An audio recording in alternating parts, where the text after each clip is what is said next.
នេះគឺ Mojito non alcohol សម្រាប់បងប្អូនដែលអត់ចូលចិត្តញ៉ាំជាតិអាល់កុលអានេះត្រូវហើយបាទយើងអាចកំងជាប្រភេទ non alcoholic cocktail បានបាទភេសជ្ជៈមួយកែវនេះគឺមានឈ្មោះថា Mojito Virgin ឬក៏យើងហៅ non alcoholic Mojito គ្រឿងផ្សំអត់មានអីពិបាកទេមានតែក្រូចឆ្មាជីងកាមហើយនិង brown sugar ស្ករត្នោតអីចឹងសម្រាប់ខ្ញុំគឺខ្ញុំចូលចិត្តស្ករត្នោតនេះបើសិនជាបងប្អូនអាចដាក់ជាប្រភេទទឹកស្ករឬក៏ស្ករសអត់បញ្ហាទេបាទតែខ្ញុំចូលចិត្តជាប្រភេទស្ករត្នោតព្រោះខ្ញុំចូលចិត្តរសជាតិវាបែបហ្នឹងពេលដែលយើងបុកយើងកុំបុកខ្លាំងពេកកុំឲ្យវាបែកគ្រាប់ក្រូចឆ្មាហើយកុំឲ្យវាចេញក្លិនឬក៏ចេញជាតិល្វីងពីច្បកក្រូចឆ្មាខ្លាំងពេក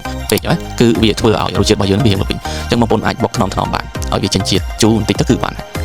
មុនយើងដាក់ទឹកកកចូលយើងអាចចាក់ទឹកសូដាតិចព្រោះយើងត្រូវកូរដើម្បីឲ្យ brown sugar ហ្នឹងវាលាយចូលជាមួយនឹងជាតិជីងកាមនិងជាតិក្រូចឆ្មាក្នុងហ្នឹងបន្ទាប់មកយើងដាក់ទឹកកកទៅហើយយើង top up ជាមួយនឹងទឹកសូដាបាទរសជាតិតែមឡំបាទមានជាប្រភេទ carbon dioxide នៅខាងក្នុងទៀតបបរបាទពពុះទៀតរសជាតិញ៉ាំទៅគឺមានអារម្មណ៍ថាវាជាប្រភេទ refreshing cocktail បាទវាមានអារម្មណ៍ថា fresh បាទបងប្អូនអាចតំងនៅតាមហាងឬក៏បាយផ្សេងៗបានឬក៏អាចធ្វើនៅផ្ទះក៏បានដែរញ៉ាំធានារសជាតិអត់ស្ដាយលុយទេ